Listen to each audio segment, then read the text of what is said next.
Hi friends, good morning. నేను 5:30కి లేవగానే ఇలా చూశాను స్కైలో రెడ్ కలర్లో. అది మీకు చూపిద్దామని వీడియో తీశాను. చూడండి, రెడ్ కలర్లో తిలకందిద్దినట్టుగా ఉంది.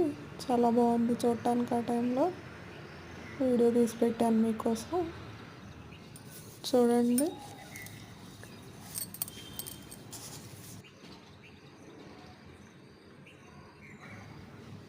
రెడ్ కలర్ మనం లైట్స్ పెట్టినట్టుగానే ఉందండి.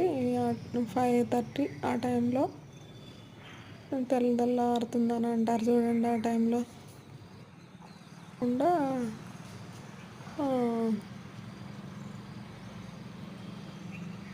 మార్నింగ్ టైం 5:30 కరెక్ట్గా చాలా బాగుందండి చూడటానికి.